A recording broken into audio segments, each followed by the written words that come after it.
Welcome to Gumpy's Grassroots Roundup and the Armistice Weekend Special. The sport of rugby union has played a pivotal part in the Army and the armed forces. On New Year's Eve in 1906, the Army decided to launch their own governing body to preside over rugby being played within the armed services.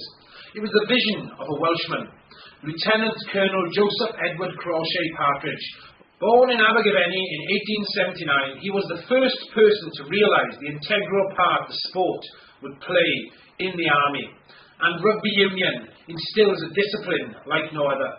Even then, 112 years ago, he had the foresight to recognise the grounding, discipline, fitness and camaraderie provided by the sport, and simply could not be rivalled by any other game. In today's world, rugby plays an integral part in the armed forces, with the Army and Navy annual match at Twickenham proving to be one of the biggest draws in the rugby calendar. And here in Wales, the Army plays an even greater role in helping develop grassroots rugby, with so many players of the community choosing to serve their country. This weekend, of course, marks Armistice Day, and 100 years since the end of World War I. The word armistice means to end conflict, when two or more opposing sides agree to stop war. And it is this time of year we pause to reflect upon those who have given the ultimate sacrifice for their countries. Welcome to Gumpy's Grassroots Roundup.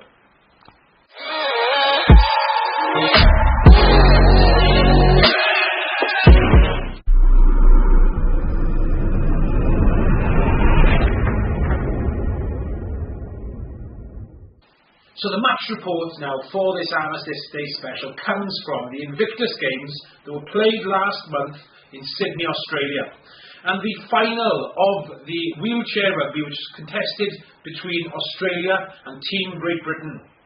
Now the Olympic Park in Sydney, Australia played host to that final, and the 6 nations competing in the event this year were Australia, Canada, France, New Zealand, Great Britain and the USA. One Welshman was in Team GB, and that representative was Jim Roberts, representing the Principality there, and a fiercely contested final saw the score change hands a number of times, with the hosts going in at the interval 13-10 to the good. The second half mirrored the first half in a tight and cagey affair. Australia, though, proved too strong this time for Team GB in the end, seeing out the win 23-17 to claim the gold medal. I think it's more than fair to say, though, that all the servicemen and women involved in the Games can consider themselves winners.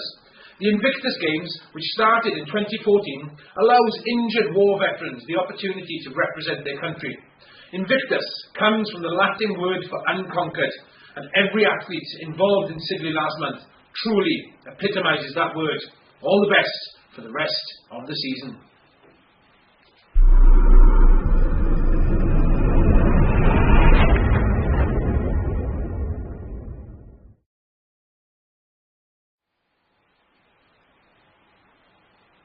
Solemn the drums thrill, death sings sorrow up into immortal spheres.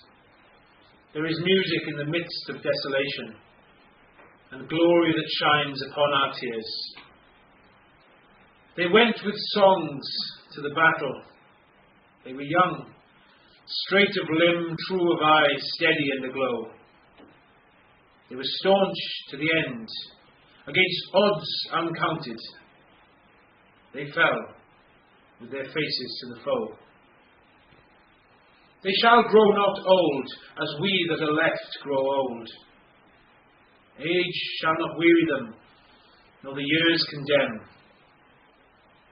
At the going down of the sun, and in the morning, we will remember them.